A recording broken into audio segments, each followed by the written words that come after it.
Hey guys, what you doing here? It's TheKillerDoll, and I am proud to say that I am finally on winter break, and that I could finally relax and enjoy not having to stress eat and stress over finals and stress over school in general. Finally sit back, relax, look at all the wonderful fan art that you guys have made of me. No, seriously, look at this shit. Like, you made me a fucking meme. You turned me into the meme I literally am. Look at this, you fucking made an edit of me. I look cute as shit. That fucking tears thing is Pyro. It's Pyro's tears. I love lesbian tears. But needless to say, I finally can relax and enjoy my winter break. Actually, I don't get that opportunity at all because this shitty article decided to come out literally a couple days ago, and I can't not talk about it. Because honestly, me keeping my opinions to myself is a fucking miracle at this point. So an article published onto the site Into, which, let's be honest, none of us knew that this site existed until this article came out, just saying. And it's called Ariana Grande's Thank You Next music video is surprisingly anti-queer. And the article is by... Wait, did I? No, I didn't read that wrong. It's by, an Into editor. No shit. But in all seriousness, regarding why there is no author on this, apparently the author was getting death threats and stuff, so Into had to remove their name due to death threats and violence and all that, because that's fucking terrible. However, originally I was going to go into a spiel saying nobody deserves death threats, nobody deserves threats or anything like that, but I did some research into who the editor actually was, and I found out they had some pretty serious rape and abuse allegations against them, so, I don't know what to say on that. But anyways, regardless of who wrote the article, we're looking at what the content of the article was. So without further ado, let's jump right in and see how just queer-phobic Ariana Grande's music video really is. While the song is actually dedicated to Ariana's past boyfriends, the music video makes a surprising ode to her queer followers. Does it really? Like, in all seriousness, is this an ode to her queer followers? I'm being 100% serious when I ask that. Is this an ode to her queer followers, or are you assuming that because Troye Sivan, the golden gay boy, is in it? Or are you also calling it a ode to queer followers because it features a ton of chick flicks in it? By the way, I just figured I'd throw this in there.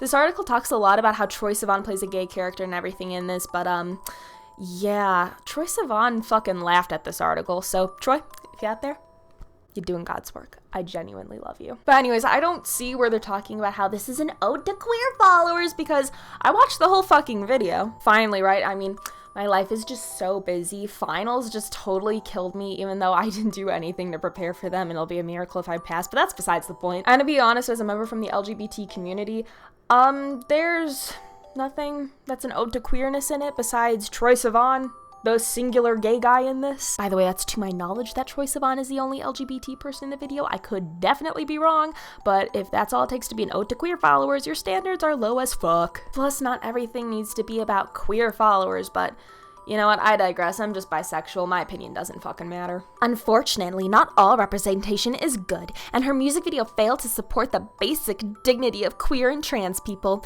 laden with transmisogyny, anti-queer jokes, and blackface. The video follows Ariana's white feminist awakening through a celebrity-laden nod to several cult classics. Okay, listen, that's a mouthful. It's a lot to take in, a lot to digest. You know what, at least we know what we're looking for. We're looking to find the blackface, the transmisogyny, the anti-queer. We know what we're looking for, let's just get into this shit now. Just 16 seconds into the video, trans viewers may be stunned to see a cisgender man, Ariana's backup dancer Scott Nicholson, in a bright pink cardigan and wig, playing a trans woman.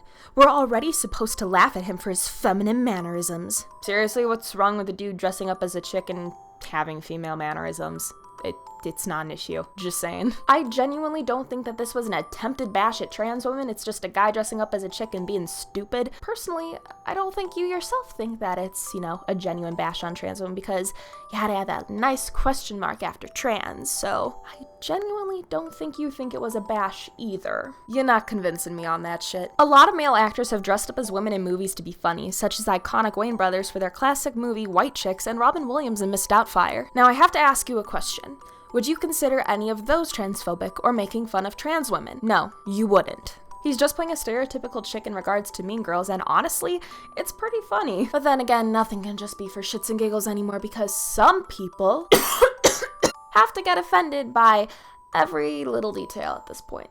Immediately after gay singer-actor Troye Sivan repeats a rumor, I heard she's a lesbian now and dating some chick called Aubrey. It's fucking sick. Lesbians! Hilarious, right? The reference comes from the Apple Music mistranslating a lyric, cause her name is Aubrey instead of Ari, which led people to think that she was referencing another woman. Some commentators accused her of queerbaiting with the potentially misleading lyrics. Others commended it for being empowering. And it truly is empowering. It's regarding self-love, which is something that I truly think more people need to do nowadays. Gotta look out for numero uno, which is yourself. Gotta take care of your mind, your body, everything. Imagine truly thinking and convincing yourself that a joke regarding Apple Music mistranslating lyrics is a joke regarding lesbians as a whole. You guys are truly reaching, and it's fucking hilarious. The whole everything's against you mentality is really gonna catch up to you, sweetie. Overall, this isn't a bash on lesbians. It's a very clean-cut joke about Apple mistranslating lyrics, and you're really just trying to get offended by everything at this point. I'm genuinely convinced of that. Also, on the whole queerbaiting topic, it's not queerbaiting. You can literally try to empower yourself by being like, yeah, I fucking love myself in my songs. A lot of artists do that. So, why is it so different for Ariana Grande? Genuine question. Just throwing it out there into the abyss. Then you finally see it. The blackface. This may not be the type of blackface you see in old minstrel shows, but a new form that we frequently view in pop culture. Contemporary blackface no longer involves minstrelsy's burnt cork or grease paint to blacken the performer's skin, but instead makeup, foundation, artificial tanning, and digital coloring are employed to play with racial mythologies and to exploit what blackness signifies. This just in.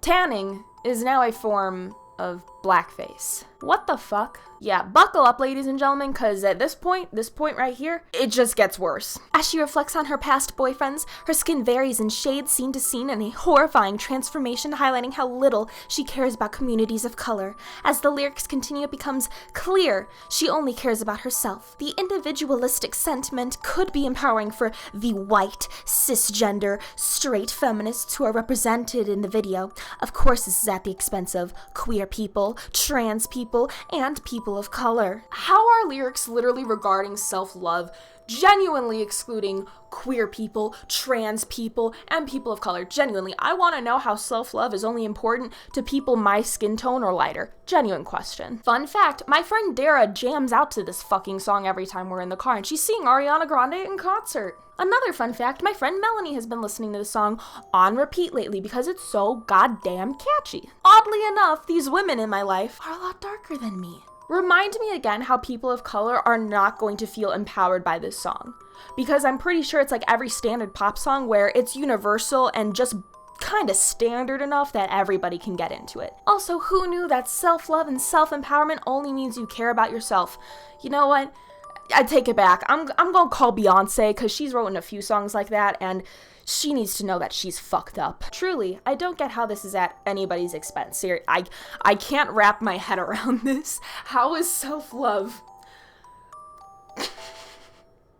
I fucking hate this. So the next part talks about how Troye Sivan gets pushed into a fucking locker in regards to the Mean Girls scene. We're not gonna talk about this because genuinely who gives a fuck? They weren't going after him because he was gay, much to the author's dismay probably. Ariana tells her beautician Legally Blonde's Jennifer Coolidge she misses Pete Davidson. He was really cute, and it was really big. Coolidge confirms that they were discussing teeth and not penises. They were definitely discussing penises. I've only gone out with one guy that had a big front tooth. I liked it, but have you ever gone out with someone that had no teeth at all? Ariana quickly replies, no, with a smirk. Queerness, in this case, is used as nothing more than a dry comedic prop.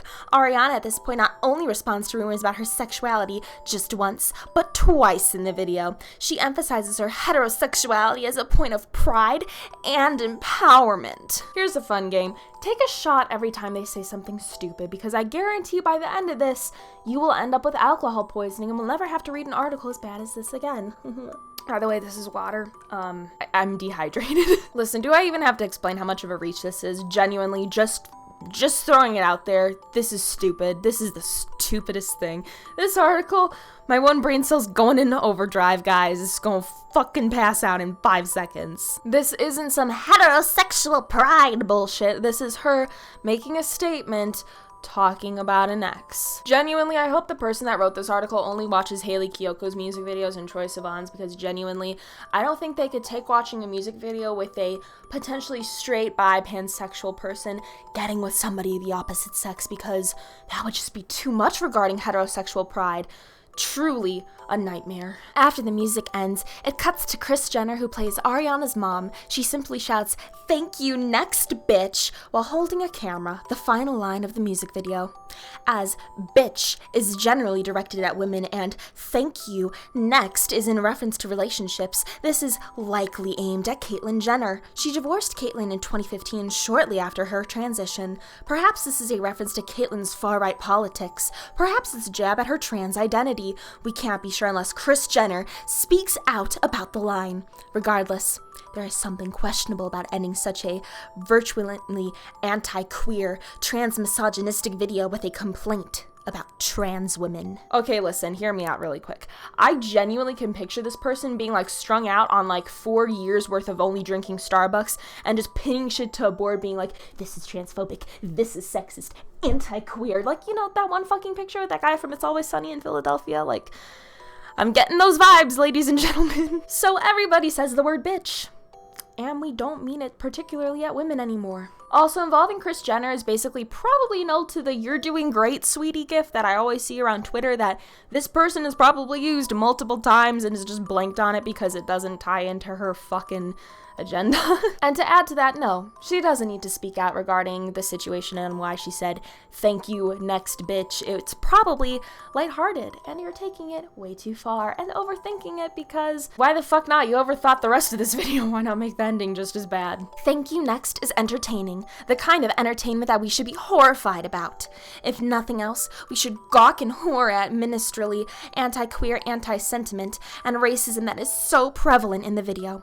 If people begin to speak out, then we may be better equipped to hold entertainers who fail to have basic respect for people of color, trans women, and queer people accountable in the future. Truly, the chopped bangs SJW archetype is who I'd think would make this, because genuinely from that last statement, nobody with less brain cells could possibly do, like, something this dumb. Just saying. Thank You Next is an incredibly lighthearted music video and song about self-love and empowerment, while also talking kindly about exes, something that the author of this article has probably never done. There is nothing anti-queer from this, because take it from my bisexual dumb ass, truly, there's nothing offensive to queer people in this.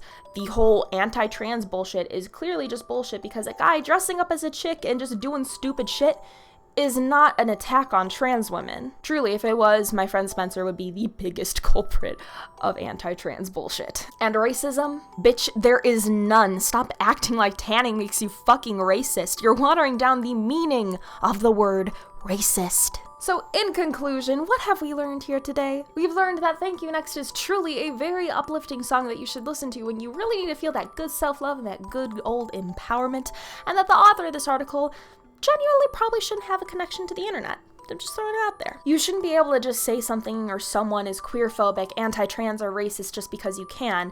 You should have viable proof for it. Oh, a guy dressed up as a chick? That's transphobic. Oh, they pushed Troye Sivan into a locker? That's queerphobic. That shit doesn't slide. You need like hard-ass fucking evidence for this shit. Because truly, it's, I believe, libel if you say this shit.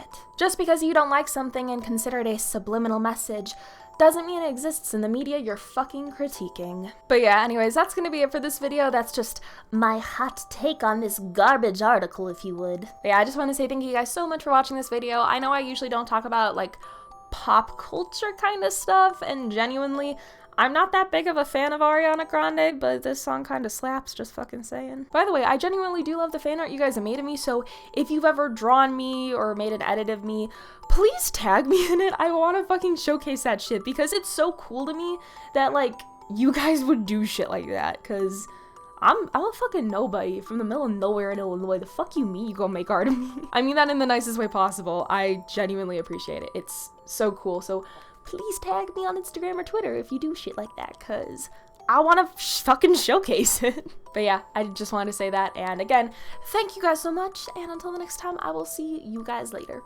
Bye!